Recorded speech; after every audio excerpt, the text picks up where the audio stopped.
This is The Jason Jones Show, powered by Mudhouse Media. Now, here's Jason Jones.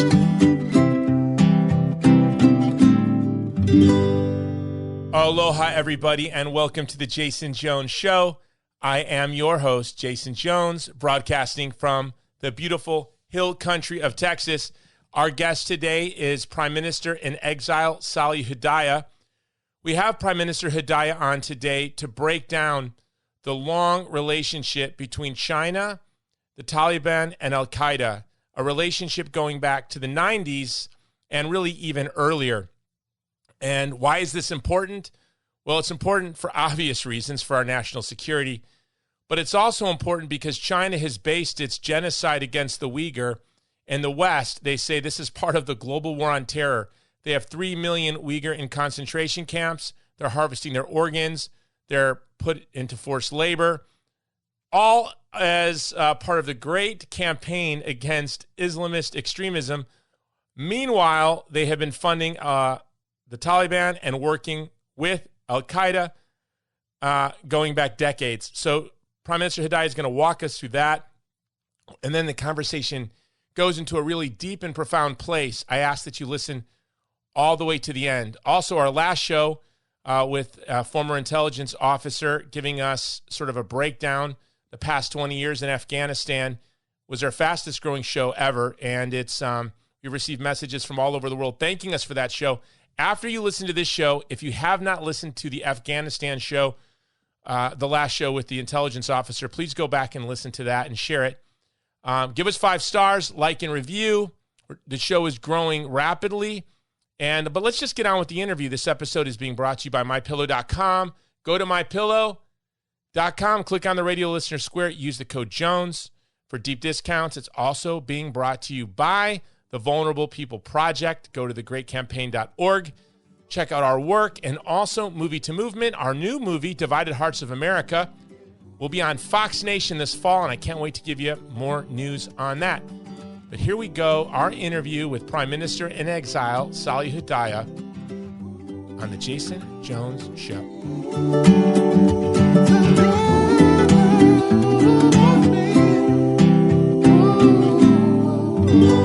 Prime Minister Salih Hudayar, welcome to The Jason Jones Show. Thank you for having me, Jason.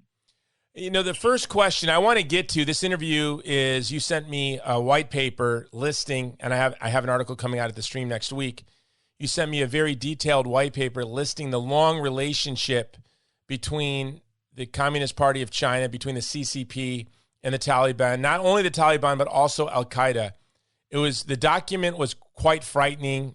It was, your sources are cited. They're publicly available information. And I don't understand why this isn't a bigger story in the news. But before we get to that, and why it matters to you and why it matters to those of us who want to stand with the Uyghur, how is this connected, the CCP funding the Taliban and the Uyghur? How is this all connected? The first question I want to ask you is just sort of a human interest question. You are Uyghur. You are the prime minister, but you are in exile of East Turkestan. So I have to imagine Afghanistan is your neighbor. You share a border. I have to imagine a lot is going through your mind and your heart, and you must have a lot of feelings just, swirling inside of you that maybe those of us who don't know what it's like to live in exile are feeling as you're seeing all of these people having to flee their country.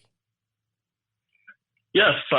Firstly, I want to mention that, we stand with the Afghan people. We feel for the Afghan people.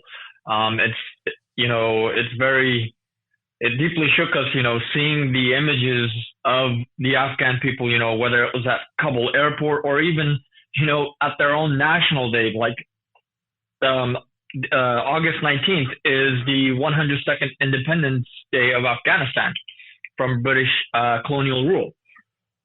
And you have, which say that date again? August 19th.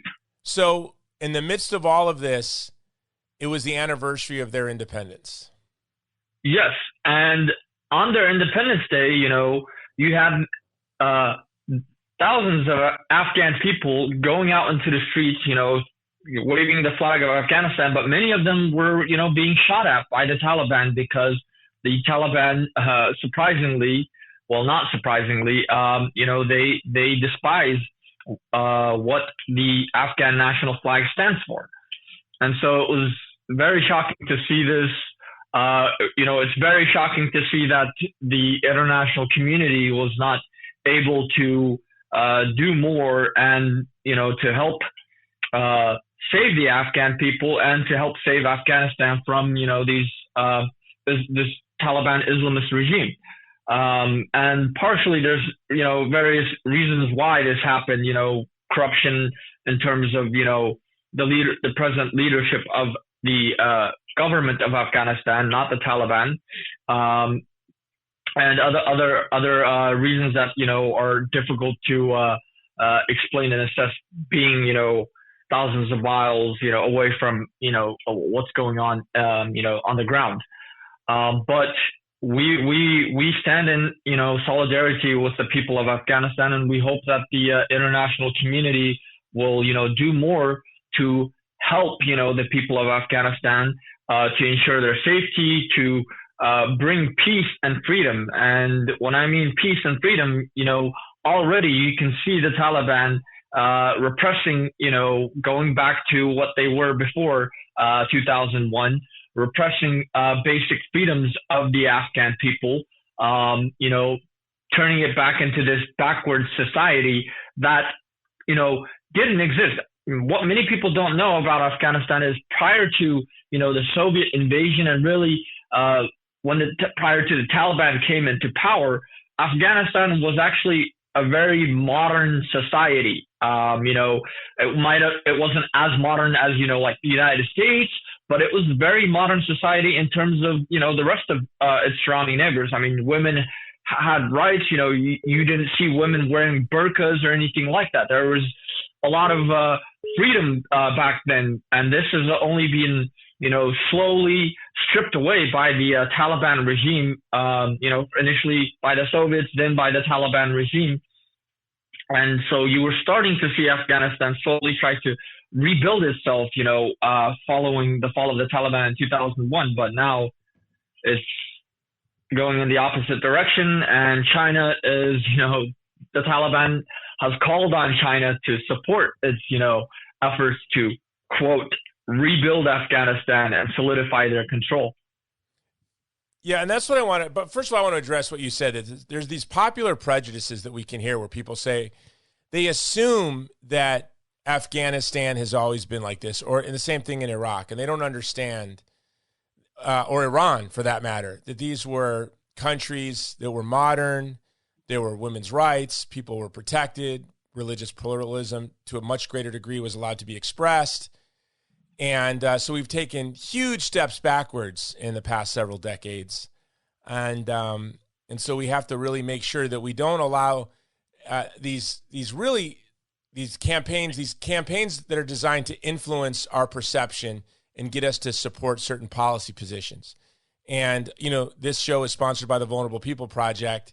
And we always say that it's always in our interest as a nation to stand with the vulnerable and to be just and to stand on the side of the justice and to stand on the side of those who are being oppressed. That is in our interest. And by the way, it's in the interest of every nation state to serve its vulnerable minorities and its vulnerable communities. Now, I want to go back to, what does this have to do with the Uyghur? Why did I want you on today? When you sent me that document, and then I began to do research, and I knew that the CCP was engaged with the Taliban. I did not know to what extent and for how long. Going back really into the 80s, and some very public and dramatic examples that you're going to provide to us. But the whole basis, again, this is influence campaigns designed to form our opinion on the genocide against the Uyghur.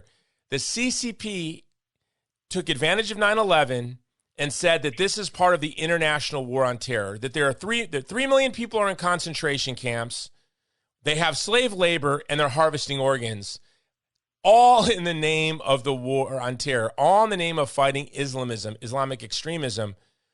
All the while, the CCP is the largest funder, or one of the largest funders in the world of Islamic extremism. Can you walk us through that? Yes.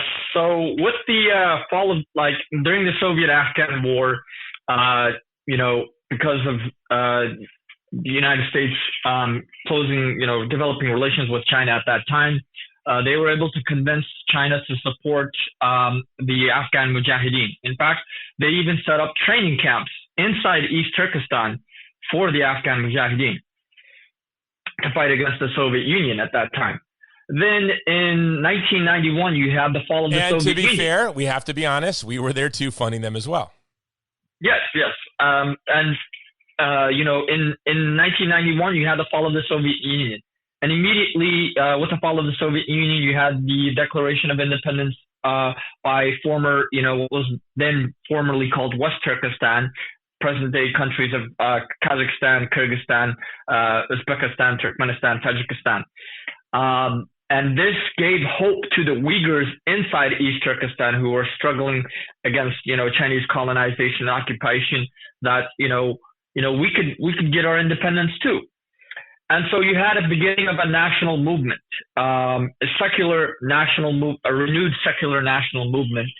And in 1996, you had a series of, uprisings and low-level insurgencies targeting, this was nothing targeting civilians, targeting Chinese PLA and People's Armed Police outposts near the border of Kazakhstan and East Turkestan, where in Kazakhstan you have several hundreds of thousands of Uyghurs. Then immediately, several months later, China began to release some Islamists, Uyghur Islamists that were in prison. And subsequently, they were sent into Pakistan, where they studied in, madrasas run by the Jamaat-e-Islam of Pakistan, or the Pakistan Islamic Party. And this is the interesting thing. Back in 2009, Pakistan's, and I'll get back to this again further on, Pakistan's Islamic Party signed a strategic, economic, political cooperation agreement with the Chinese Communist Party. And China even invited them to preach Islam inside China and East Turkestan. So we'll get back to this then. So China essentially, sent out some Uyghur Islamists into Pakistan, had them trained there. Then they went into Afghanistan, joined forces with the Taliban. And this is around the same time China's, secretly dealing with the Taliban. And they created, this group called the East Turkestan Islamic Party. And immediately they began to attack, instead of, condemning China's genocide, China's colonization and occupation of East Turkestan, they began to, condemn the East Turkestan national movement as, as democratic forces being supported by, quote, Western infidels. So this was an attempt by the Chinese government to hijack the East Turkestan national movement. Then you had 9/11 happen. 2 weeks before 9/11, when Western journalists went to East Turkestan, the Chinese Communist Party secretary at that time, they were asked, is there any violence, is there anything, happening in this region? And the Chinese Communist Party secretary said, no, quote, Xinjiang has been always peaceful, and there's, everyone's living happily together. There's no violence. There's no terrorism. 9/11 happened. Immediately, China's like, oh, we are a victim of East Turkestani terrorism. And then they pointed their fingers to 2 months after 9/11, on November 11th, 2001, they created a list of dozens of supposedly East Turkestan / Uyghur organizations, stating that these were the organizations responsible for, terrorism, blah, blah, blah, in East Turkestan. And one of them was the so-called East Turkestan Islamic movement, which nobody had ever heard of. If you read Sean Roberts, he's an expert on Central Asia and the Uyghurs. He wrote a book. He recently published a book called China's War on Uyghurs, and he explains, how this ETIM was, fabricated by China to, one, delegitimize the East Turkestan national movement, and then to help portray the Uyghurs as terrorists in order to justify its campaign of repression and the ongoing genocide. While at the same time, China is claiming, it's fighting against, Uyghur Islamists and terrorists, etc. They are secretly dealing with Al-Qaeda. They are secretly dealing with the Taliban. I mean, according to U.S. intelligence reports from that time, even before 9/11 happened, after, Al-Qaeda attacked the USS Cole and other embassies, the UN, they were trying to impose sanctions on the Taliban regime, and China was opposing this. Even after these attacks. Then 9/11 happened, and on the day of 9/11, the morning of 9/11, China and the Taliban, they signed a economic and technical cooperation agreement. In fact, 2 months after 9/11, you still had U.S. intelligence reports from that era citing that the Taliban and Al-Qaeda militants had received shipments of Chinese surface-to-air missiles, Chinese version of Stinger missiles to use against U.S. and NATO forces. And then you had the Taliban secretly continuing to meet with, the Chinese government. In fact, the Chinese government, invited Mullah Omar's top representative to Beijing, and they had, several senior, officials of the Chinese Foreign Ministry meeting with them and discussing areas of cooperation. In fact, even during that time, during the era of, Taliban rule in Afghanistan, when many countries closed down their embassies and stopped, doing any type of agreements or even acknowledging the Taliban, China signed several agreements, and they even opened direct flights from Kabul to East Turkestan, to Urumqi during the Taliban era. Then 9/11, come back to what this means today. For example, for a while, China was struggling to get the international community to acknowledge what it was, that it had a credible terrorism threat. So with the Syrian conflict, China felt that this was a huge opportunity for them. And then in 2013, you had roughly about 20,000 Uyghurs, magically evading dozens of checkpoints, crossing into Southeast Asia, like Vietnam, and, like Burma and there. And then from there, they were given Turkish passports, flown to Turkey, then bussed into Syria as under the Turkestan Islamic Party, and used to fight against both the Assad regime and against Kurdish forces fighting against ISIS and other, Islamic terroristic organizations. Prime Minister Hudayar, I want to go back real quick. Just, and this goes pre 9/11. I mean, you sent me in this document. I had actually read the book that was published in English, published by two PLA officers in 1998, Unrestricted Warfare. In 1998, two Chinese officers published a document that was somehow leaked and published in English, where they said we can use Al-Qaeda, our partners, to take down the Trade Center towers that they failed to do in 93.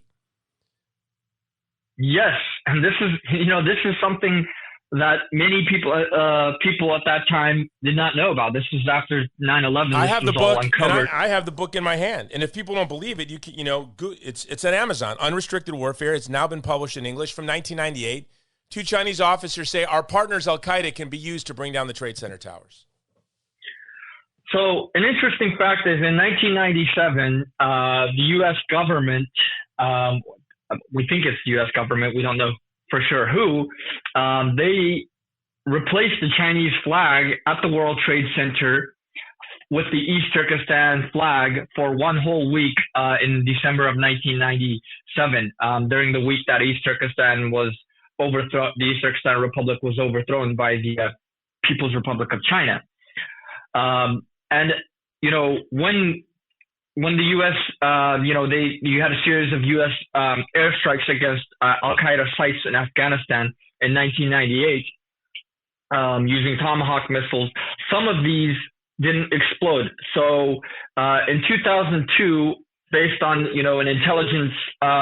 a dual intelligence operation by two different countries in Europe, they captured several Al-Qaeda members, and one of those Al-Qaeda members was a senior-ranking Al-Qaeda member, and he stated that Osama bin Laden had met with Chinese leaders and that they had sold unexploded U.S. Tomahawk missiles to China for about $10 million. And according to U.S.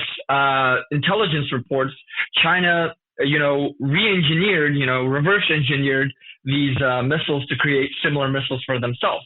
So this long-standing relationship with China and the Taliban, China and Al-Qaeda, it goes back even then. In fact, in 2009, you had a senior PLA colonel, he's now a general, and who's a professor at China's National Defense University. He gave a 1-hour lecture on America's future war with, or China's future war with the United States. And in that, in one section, he talks about how if it had not been for Al-Qaeda keeping, Al-Qaeda and Osama bin Laden keeping America busy, China would not have been able to develop. And he was saying, we should be grateful to, bin Laden. And there's a video of this. And if our leaders had asked me, I would have invited them to the Beijing Olympics, which was in 2008. And now in Afghanistan, the CCP is there. The CCP has met with the Taliban in July in China. And Al-Qaeda, in my last podcast with a retired intelligence officer who worked in that country in Afghanistan for many, many years, presents clear evidence, irrefutable evidence that Al-Qaeda is already there, and there are members of Al-Qaeda in the senior leadership of the Taliban. So here we are. Now, Salih, I want to bring all of this on the Uyghur. This is the reality. American corporations like Nike and Apple and many, many, many others are the biggest brands, so those are the ones that we can say. You can share others if you want, but they are profiting off of China, the Uyghur genocide, which means all of us in some way are profiting because we're buying these products at a lower price because they're made by forced labor. My church, I'm Catholic, has a deal with the CCP. And it appears that this deal, it's $2 billion a year for what? We don't know for what. We know that they get to pick our bishops. They get to present the bishops the Pope can choose, which is unbelievable. It's as if Pope Francis himself is a citizen of a communist country, and the Communist Party, he's only allowed to vote for the candidates that the Communist Party presents to him. But even more startling than that, for me, is that it seems to have purchased the silence of the Vatican on the genocide against the Uyghur and the persecution of Catholics. So now, with what's happening in Afghanistan, there is going to be a massive push. The CCP is going to, the PRC is going to harness this, just like they have done before. They're going to try to harness anti-Muslim sentiment to foment prejudice so that people turn their backs or take a knee in our campaign to protect the Uyghur. So what do you say to us? This is what we're dealing with. So where do we go from here? So China, for example, it's been using the pretext of, it's fighting against Islamic terrorism or extremism as the basis for why it's locking up millions of people in concentration camps, using them as slave labor. And they have been using this non-existent group called the so-called ETIM, or the East Turkestan Islamic Movement, saying that this was the group responsible for all these alleged terrorist attacks. However, to date, there has never been any group called the East Turkestan Islamic Movement. And as a result of this, the U.S. State Department, they delisted this group, or this took off the designation, terror designation last October, citing that, there is no evidence because of this. And then the experts, like Sean Roberts, they said the real reason that, the U.S. even put this group on the list, knowing that it doesn't even exist, was because back in 2002, they were trying to get the the Chinese not to veto U.S. entrance into Iraq. So it was like a quid pro quo. Now China, recently in their meeting, Chinese foreign minister, when he met with Wang Yi over, the internet, he stated that, America's ready to cooperate, that China's ready to cooperate with the United States in, establishing peace in Afghanistan, etc., while at the same time it's supporting the Taliban. But he requested that the United States reimpose this designation, stating that China is, a victim of terrorism. But at the same time, just less than 2 weeks ago, the Chinese government, they published, an interview and propaganda, stating that China hasn't had any terrorist attacks since they locked up Uyghurs in concentration camps over the past 4 years. Yet China saying, oh no, we still are fighting against terrorism. We're still doing this. So we want you to recognize the ETIM as a terrorist organization. In fact, they even changed, the Chinese state media, they changed the term East Turkestan Islamic Movement, replacing the Islamic portion with independence movement. And that's the real issue here. China has been using this, so-called ETIM scapegoat to, undermine and the East Turkestan National Movement, and to help portray Uyghurs as terrorists and legitimize its ongoing campaign of genocide. So in the midst of the catastrophe in Afghanistan, the PRC doesn't skip a beat. It's as if they'd been planning this for weeks, maybe months, leading up to the present catastrophe, knowing when this goes, this is going to be our opportunity. This is where we're going to have leverage over the United States, and this is what we want. Do you think they're going to get that? Will the State Department blink and acknowledge? Because look, our intelligence agencies know, the State Department knows that this is a creation, a fiction, a myth, a sock puppet of the CCP, the PRC. But do you think they would blink for political reasons? No, I don't think so. Given the the U.S. position on the genocide, they already know that if they were to do this will only help further the genocide. And the U.S. Both under the Trump administration and even now under the Biden administration, they are trying to speak out and to try to pressure China, at least economically, to stop the ongoing genocide. And so they know that if they were to do such a thing, it would only help legitimize China's ongoing campaign of genocide and exacerbate it. So you see in our State Department a continuation of the Trump administration's commitment to protect the Uyghur community. Absolutely, because one, it's not only an issue of humanitarian human rights, but it's also an issue of national security for the United States as well. China poses a significant threat, not just to in East Turkestan, to the Uyghurs, to the Tibetans, but to freedom and democracy all across the world.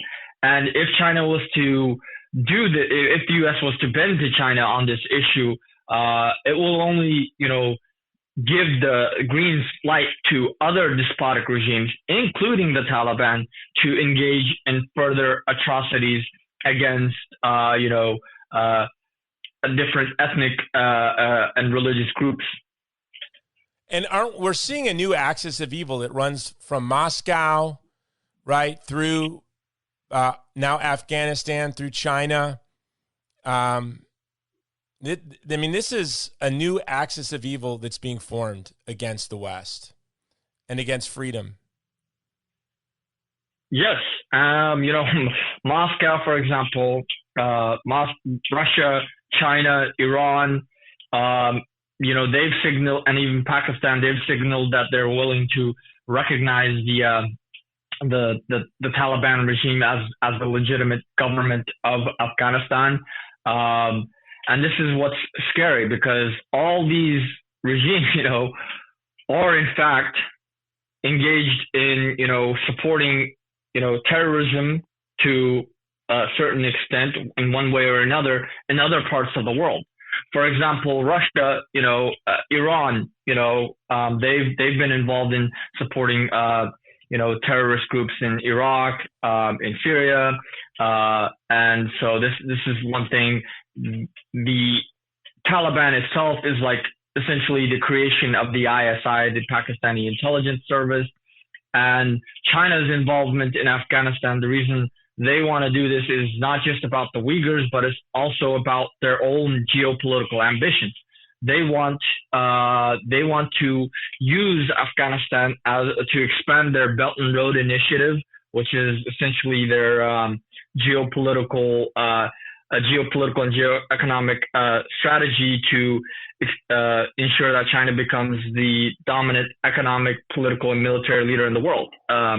And this is why it poses, a serious threat, not just to the neighboring countries, but to the entire world. Because if China leads the world, we can already see that, even here in the United States, we are to a certain extent being influenced by China's, repressive policies. We are getting our own freedoms curbed here in the United States as well. Whether it's on social media or other things, we are losing freedom slowly, piece by piece. And China, it has already, clamped, total control, taken away, stripped everyone's freedom.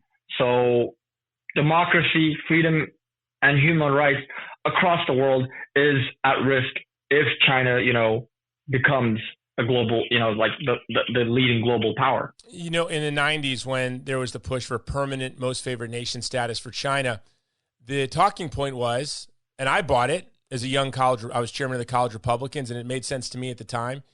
If we have most permanent favored nation status for China, if we really open up economic relationships and trade with China, that China will become more like us. But we have to look back and see, we have become more like China. The world has become more like China. And there's that old saying, he who conquers China becomes Chinese. And maybe with MFN and opening China up, we thought we were conquering the Chinese. But now we have become more like China. And it's quite frightening. And just the silence of my Catholic Church in the face of oppression. When the Soviets cracked down on Catholic communities, every church in America would pray. Popes would write prayers for those communities behind the Iron Curtain. The celebrity bishop, Fulton Sheen, every time he spoke, it would be for the persecuted church, the church that was being persecuted by China. Today, our celebrity bishop, Bishop Barron, has never once opened his mouth for the Uyghur, let alone, he has never even mentioned the persecution of the Catholic Church in China now, which is brutal. One province, every priest, every seminarian, the bishop, and many laity sent off to we do not know where. Our church is silent. It's as if the entire Catholic Church has become a patriotic church, become an official church, become a church subordinate to the Communist Party of China. So, Prime Minister, this is our battle, right? This is those of us who care about human rights, who care about human dignity, that want their children and grandchildren to flourish. The enemy is the People's Republic of China, the CCP. By the way, and the first victim of the PRC are the people of China themselves.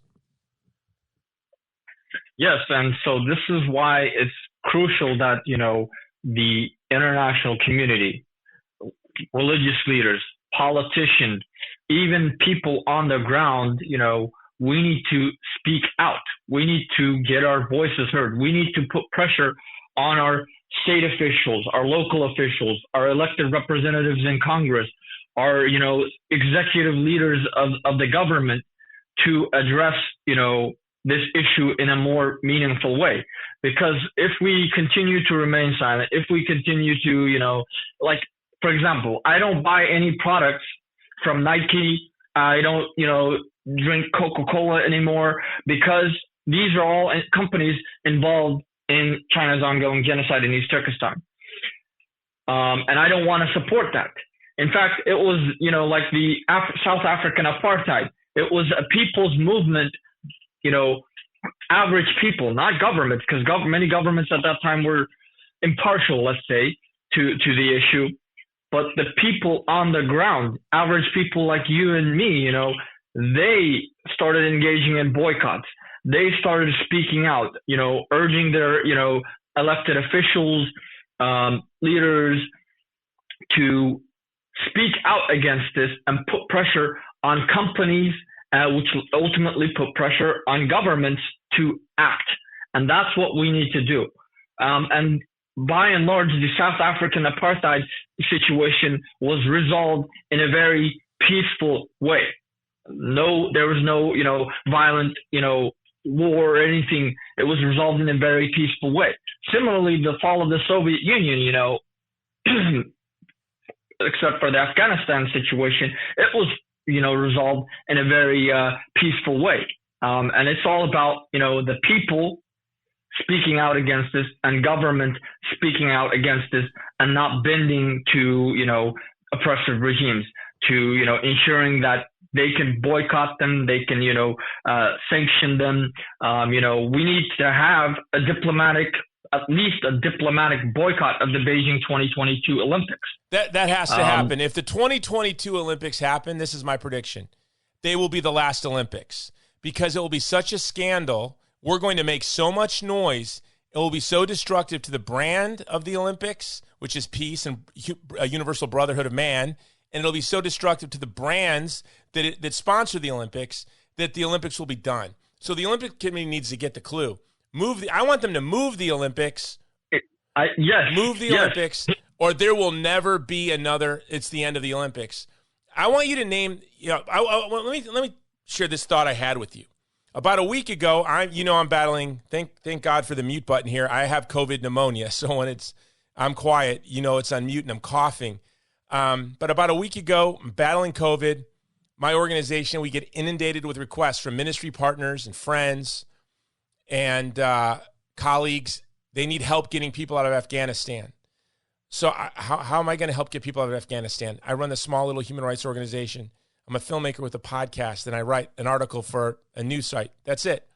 And I sat down and I started working the phones, calling military officers I know, an Air Force lieutenant colonel, a military contractor, a human rights lawyer in D.C. Prime Minister, we've gotten almost 50 people on flights in a week. Of my original list, we only have one person left to get on a flight.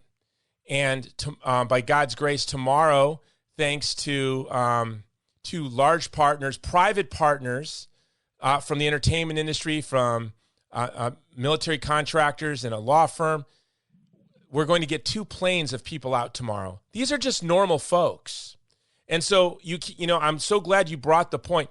I don't know any big aid organizations. I don't see what I've got an email from the State Department from a friend saying they're doing a clothing drive for Afghan refugees. I'm thinking, you're working at the State Department and you have time to do a clothing drive right now? But who is it?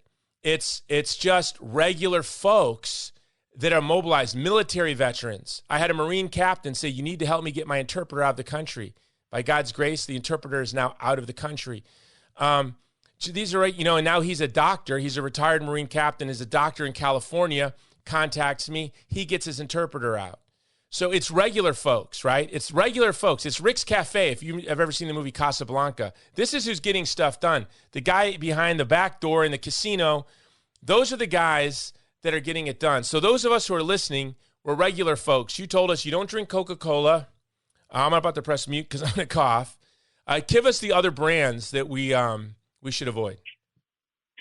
So you have Coca-Cola, Apple is one of the big ones. I mean, I'm just finding it very hard to not use Apple because, I try not to buy anything new of Apple. I'm trying to shift to other things. Apple, Coca-Cola, Costco, other. I could give you a list of, over 84 different companies. I can send it to you. I don't know them on top of my head, that are involved in the slave labor of Uyghurs. And these are companies that we need to, at least avoid to show that, we are deeply concerned and that we don't want them to support and to use slave labor or support the ongoing genocide. Volkswagen, for example, they are producing, the very police vehicles, which they have a plant in East Turkestan, which produces police vehicles for the Chinese security forces. It's unbelievable. Is on your website, and we'll put you the website for your organization in the show notes. Do you have a list of those products? If not, we can just cut and paste it and also put that in the show notes. Yes. Actually, it's the AFPI. It's a report that they published last year called Uyghurs for Sale, and they pretty much highlight all the major brands that are involved in the use of Uyghur slave labor. I want to end with this question, just because as we're talking about this, we know everyone listening, we're going to speak out against the Beijing Olympics. They have to be moved. We're not going to have these products. When we were at that the International Religious Freedom Conference a couple of weeks ago, where I think that's probably where I got the CCP virus. It was probably at that conference.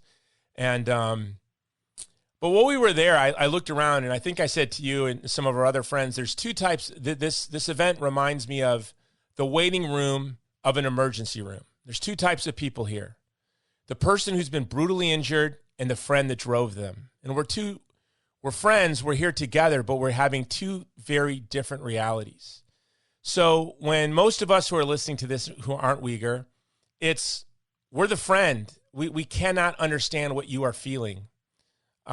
We feel for you, but we really don't understand it. We want to help you, and that's why we're here for you and with you. But there's a gulf. It's like an infinite chasm, Prime Minister Hudayar, between you and I on this issue. My favorite thinkers of the 20th century are people like Hannah Arendt, who was a young philosophy student in Germany who saw herself as a German who happened to be Jewish, and the country that she loved turned on her. And she became, to me, I think, the most important political thinker of the 20th century. Can you kind of try to explain to us what it is like for the Uyghur here in the United States every day? Your thoughts, your feelings. This is not just some sorrowful thing that we should speak out against. It's a sorrow that lives in every fiber of your being, that interrupts every breath you take. Can you try to explain to us what it's like? Yes. And I think I can speak for almost every other Uyghur here as well. Majority of us, we quite in some ways we're mostly depressed. There are nights, days and nights that we cannot even go to sleep. Some of us, in fact, most of us, including myself, have to take, sleeping pills just to help us sleep, and even one won't work. So we have to take multiple just to help us sleep. There's, constant anxiety thinking about, what is happening to our relatives back home, because it's been years. Like the last time I was able to contact any of my relatives inside East Turkestan was 2017. And this is the situation of most of the Uyghurs, if not all of them here.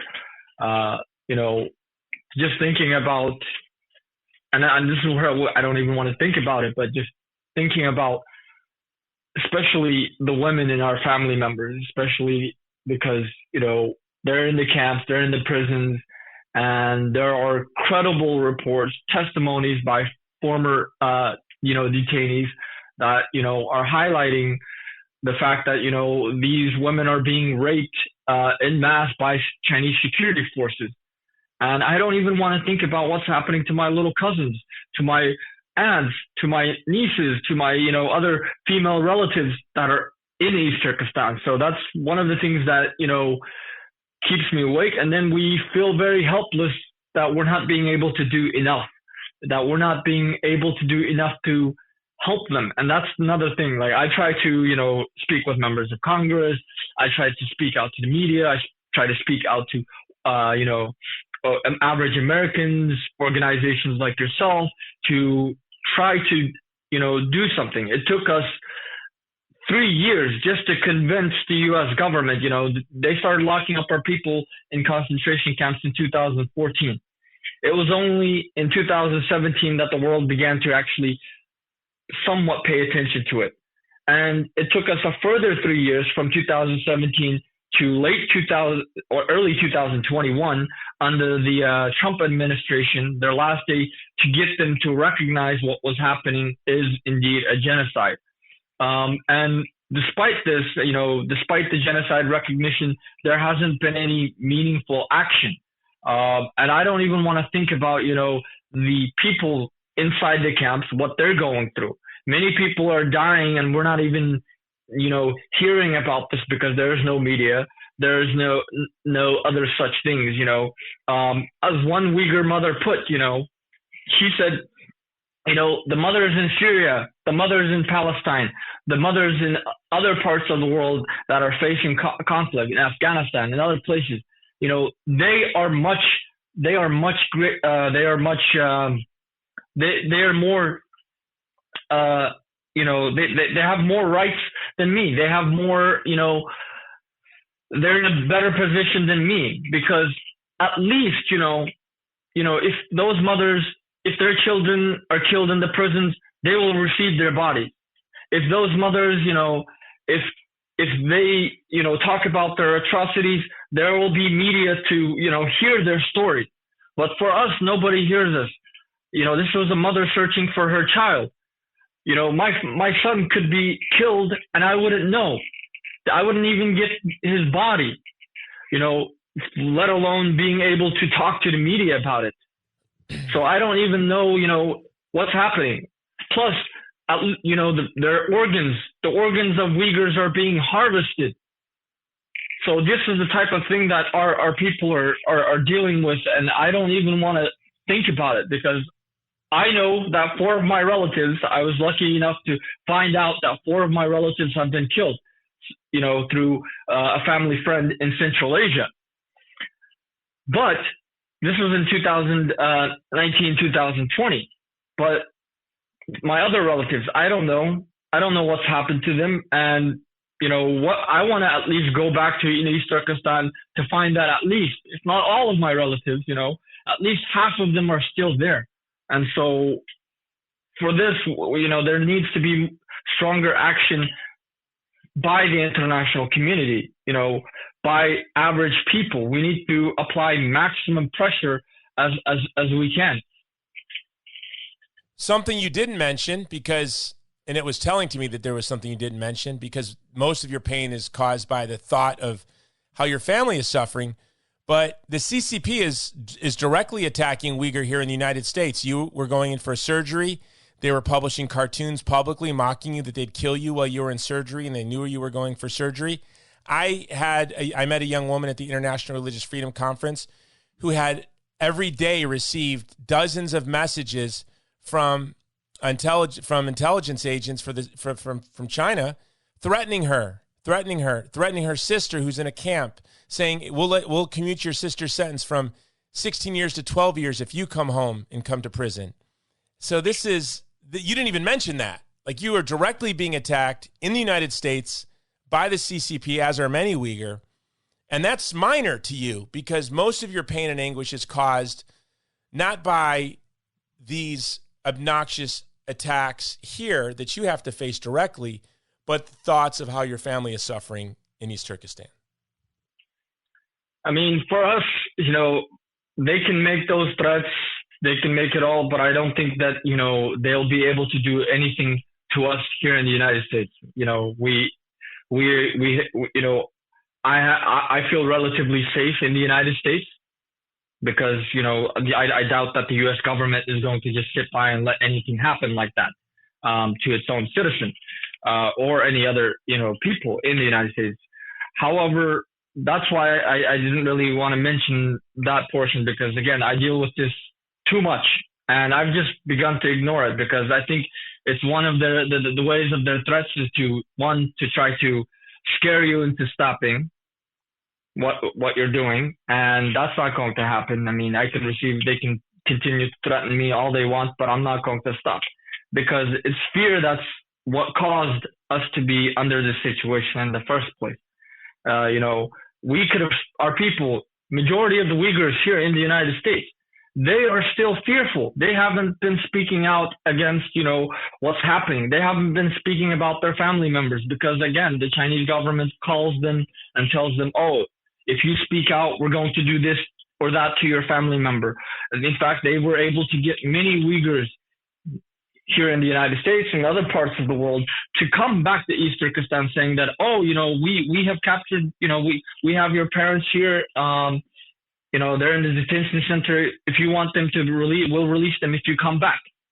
Subsequently, those people too disappeared. Other countries, in like the Middle East, Muslim countries are, deporting Uyghurs, China's giving them money and then they're deporting them. In fact, last week, a Chinese female, like a Han Chinese female, she, stated that she was, held in essentially a black site in Dubai by Chinese security forces, and that she saw other Uyghurs there being held as well. So you have Chinese government that is, not only, harming the Uyghurs in East Turkestan and threatening them outside, but also, detaining them in other countries across the world in secret black sites and then, deporting them back to East Turkestan and then, subsequently sending them to prison or concentration camps or God knows where. Well, I want to wrap the show up with this. Is just, where do we go from here? We talked about the products we're not going to buy. We talked about the Olympics. When you hear this, you have the most powerful countries in the world, the biggest companies in the world, that are either participating or turning a blind eye to what's happening, even the Vatican. And then there are those of us, Prime Minister Hudayar, who listen to this show, Christians, Muslims, irreligious, all over the world, people are listening. And they listen to this show really for one reason, because they share one thing in common, and that's they want to order their life to serve those who are vulnerable. And the vulnerable are not weak. I always want to remind people of this. They're stronger than us. They're just placed in impossible situations. And so we have been blessed, and so we should order our lives and share our privileges with those who are vulnerable. So how do the folks listening, and thanks to you, I think, and thanks to our coverage over the years of the Uyghur, we have a huge following around the world, and especially in the Middle East. And I know there are a lot of folks in the Middle East who are listening because of our work in Iraq and Syria and for the minorities there. But I know a lot are also listening because the Uyghur is on their heart. And, I told you yesterday I was at the Best Buy and talking to this young man as I was sending packages. And we were talking about Afghanistan. And he said, that is a real tragedy. But the tragedy you also have to pay attention to is the Uyghur. And I called you and I said, this young man working at the, not the Best Buy, the Office Max is, sitting there telling customers about the Uyghur. So the word is getting out. So how do all of those of us who are listening, wherever we are in the world, and people, Prime Minister, are listening to this show in every continent except Antarctica. We don't have one listener in Antarctica. I'd like one. In most of the countries of the world. And I like this idea that that we have this little tribe. And this little tribe, Christians, Jews, Muslims, people of different religions, no religion, on the left, probably most on the right, because I'm on the right. But how do we, going forward, especially going to the Olympics in February, this is our time. What do we do? Well, we need to, be as loud as we can possibly be. Write letters, call our senators, our congressmen, our local officials, get them to, speak out and call on the governments to act on this. Because every year, we leaders around the world, every year, we say, we renew our vows to never again every year. Yet never again is happening right here today in East Turkestan. We need to, call them to uphold their commitments. Even, these corporations, they all claim to have, on their websites, whether it's Nike, whether it's Coca-Cola, they all, talk about ethics and, being committed to human rights. If you're committed to human rights, then why Why are you operating in this, in East Turkestan? Why are you standing, silent to this? Why? Just because of that temporary benefit that you will come. Ultimately, what's happening to the Uyghurs today is what the rest of the world will face tomorrow if they continue to do this. This is not just about the Uyghurs. This is about the future of humanity itself.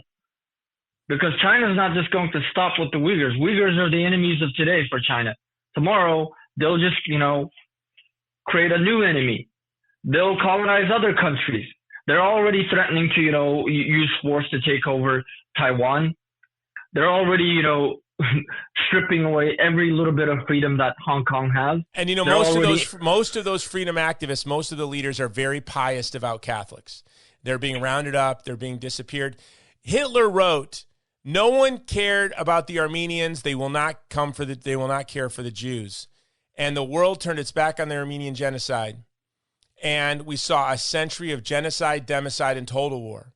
And the 21st century has gotten off to a far worse start than the 20th when it comes to genocides. And if we think that it's going to stay in East Turkestan, that if it's going to stay in Iraq, that it's going to stay in Sudan and the Nuba Mountains, that these genocides are just going to stay there, we're very naive. And it's going to erupt, and we're going to have a 21st century that is going to be unimaginable genocides, as we are already seeing with your people, unimaginable total wars, and unimaginable tyranny. So we need to stand face to face with it, tyranny, as soon as it steps forward. My great frustration is, as a Catholic, is with my own co-religionists. And when I was in Iraq documenting ISIS and its crimes, there was a Chaldean priest who broke down crying to me and said, "Where is our church in the West? Why isn't it speaking up for us?" This was a Christian. His church community had been in this place in Iraq since the 1st century, and his own pope was silent. He saw the Western world was silent, and his heart was broken.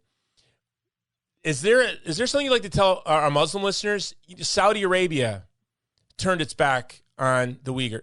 Turkey, which you would think would have the most natural affinity, and many of the people in Turkey are very loud and outspoken for the Uyghur, but its government has turned its back on the Uyghur for money, for relationship with China, the same reason the Vatican has.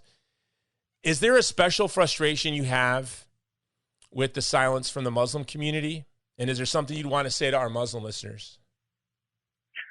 Yes. I mean, the majority of the Muslim community, whether it's Muslim countries or even organizations out in the West, are oddly silent, to the ongoing genocide in East Turkestan. And, there's numerous different explanations. You can understand, the explanation, the government, they're remaining silent because of the money that they're receiving. But why are the people and organizations in the West and other parts of the world remaining silent? They think that, this is just some form of conspiracy. Yet you can see, this is not 1940s where you didn't have satellite imagery, where, you can see the concentration camps of like Auschwitz, the Nazi camps. Today, you can pull up your phone, open Google Images, or Google Images, Google Maps, Google Earth, and literally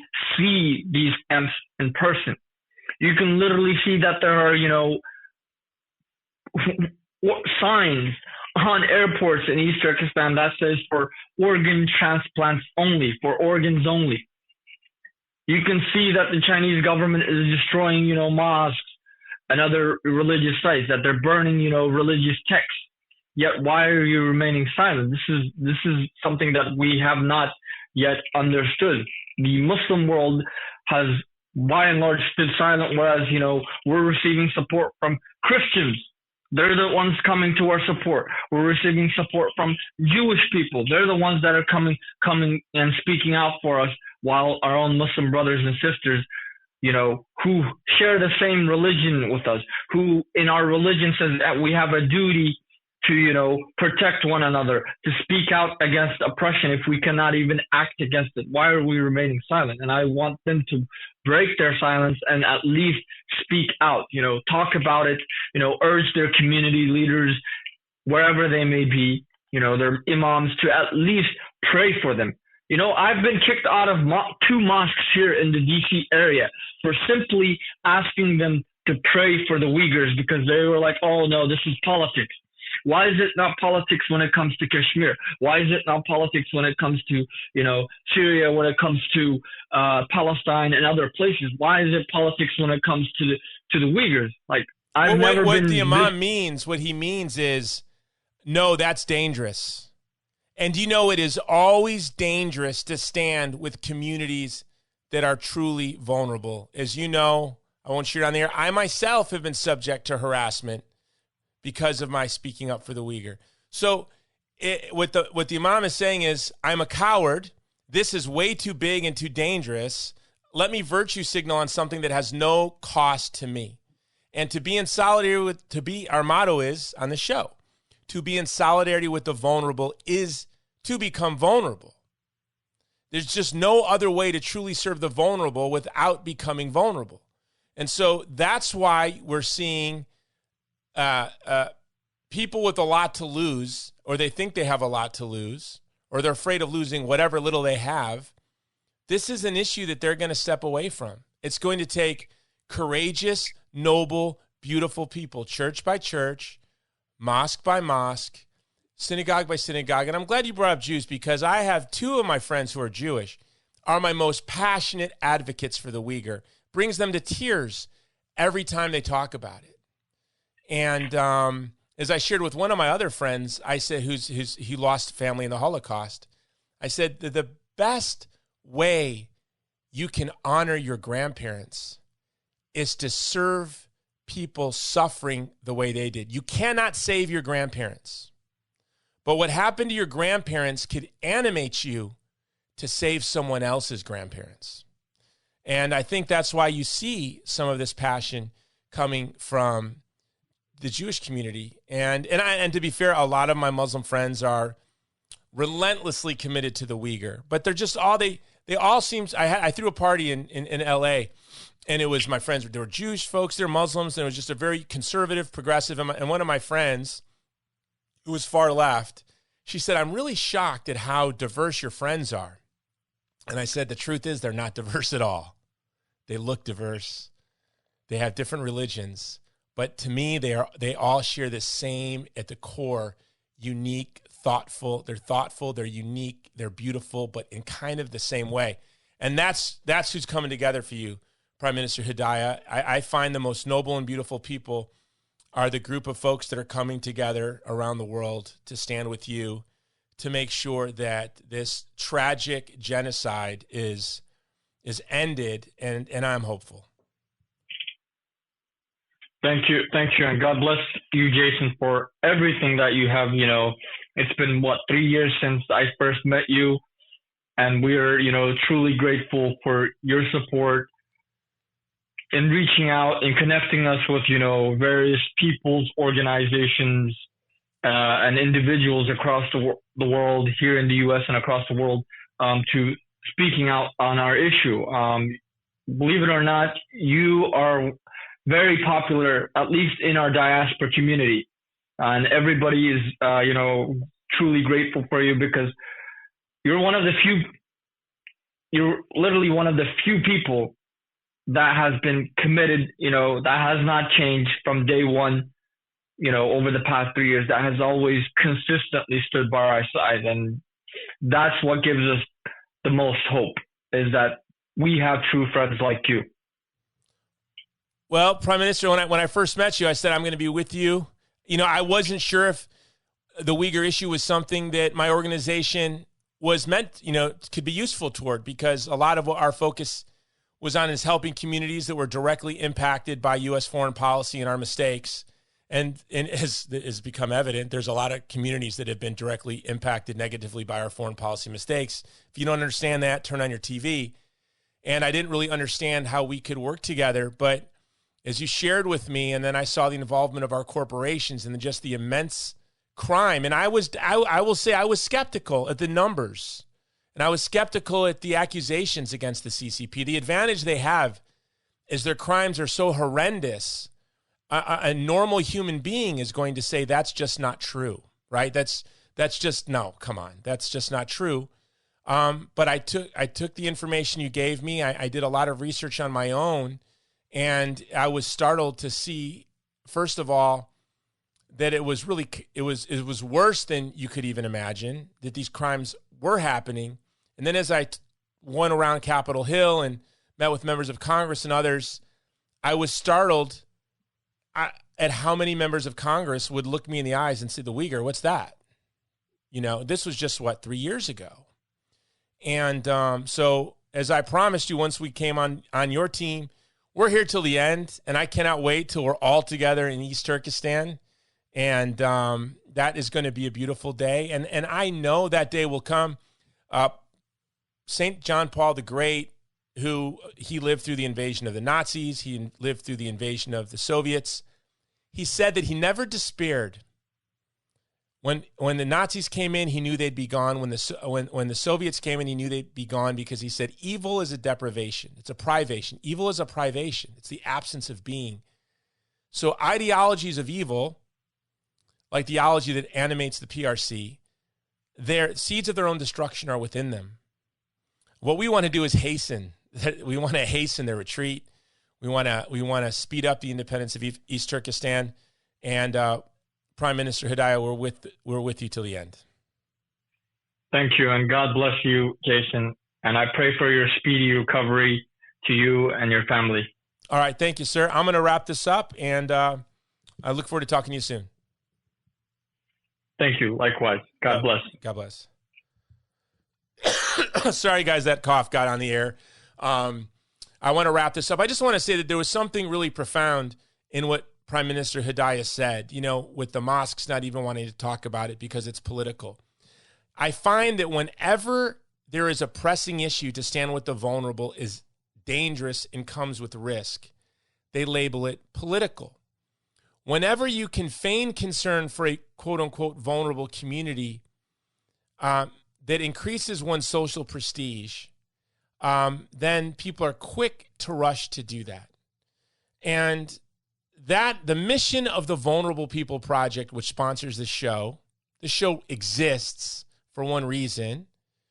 It's like I said, the first episode of the show, I said, I'm going to do a podcast where I'm going to learn, or at least try to become winsome, funny, and entertaining.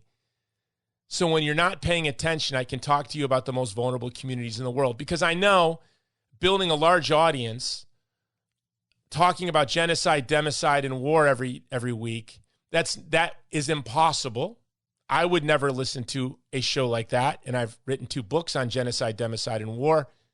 And my mission is to defend those who are caught up in genocides, democides, and total wars. And I'm not going to listen to a podcast that does that. But that's it. That's why I do this show. And when we look for communities to stand with, we look for those that it's not popular, people aren't paying attention, it's not going to be easy to raise money or get publicity. I know there are countless organizations and influencers who are ready to co-brand with causes that increase their social prestige that come with no risk. So our mission is to stand with the vulnerable, not the faux vulnerable, the vulnerable. Because to stand with the vulnerable always comes at a risk. Could you imagine? The line between solidarity and victimism is paper thin. Something I think about a lot. I quote Rene Girard all the time, and he said that victimism is feigning concern for the vulnerable for wealth, for fame, for power, or for prestige. Could you think of anything more disgusting than to use the vulnerable for wealth, fame, prestige? Nothing. I would do any other job in the world than that. The problem is I run the Human Rights Education and Relief Organization. Our 2 programs are the Vulnerable People Project and Movie to Movement. And I'm constantly auditing myself. Not like a Scientologist, like an accountant. I'm constantly looking in and I'm asking, why am I doing this? Is this our mission? Does this come at great risk? And it's I think all of us who work with these causes, that's something we should think about. But if you're looking for a group to stand with and all you are going to get for it is a boot in the face, well, that's the Uyghur. But that's what we're called to be. But what something happens when you have a vulnerable community. The oddballs, the maladjusted. Martin Luther King used to say, I'm maladjusted in a world so incredibly well-adjusted to racism, hate, intolerance. I'm maladjusted. The maladjusted folks that come alongside and say, you know what? I'm shoulder to shoulder with the Uyghur. I'm going to fight. There's this guy, the former NBA player, this TikToker, this just really beautiful, unique, interesting group of people that are stepping forward and charging forward for the Uyghur. They step forward. Then it takes a little less courage. And more people step forward. And then it takes a little less courage. And pretty soon, guess what? The cause has gained so much momentum that all of a sudden, Apple, Facebook, Twitter, Google, they're leading the charge, and they will carry the ball across the goal line. And that's what's going to happen. That's what we're called to do. But we're the ones that are taking the first dangerous, dramatic, the most important steps. That's what it is about. You know, I've been up 20 hours a week. I credit this pneumonia. I'm sorry. I cough right on cue when I say the word pneumonia, because they gave me this I don't know what it is called, prednisone. This prednisone has helped me. Take it. You'll see. It's helped my lungs, but I think it's also helped me work 20-hour days. Is we've been organizing, getting our partners, ministry partners, and friends out of Afghanistan. And this week, I've seen the most strange collection of folks come together to save lives.